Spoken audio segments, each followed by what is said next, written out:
أفلا ينظرون إلى الإبل كيف خلقت وإلى السماء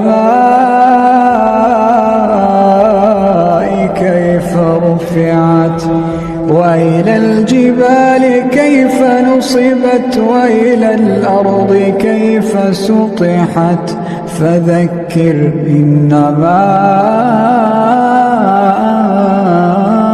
أنت مذكر.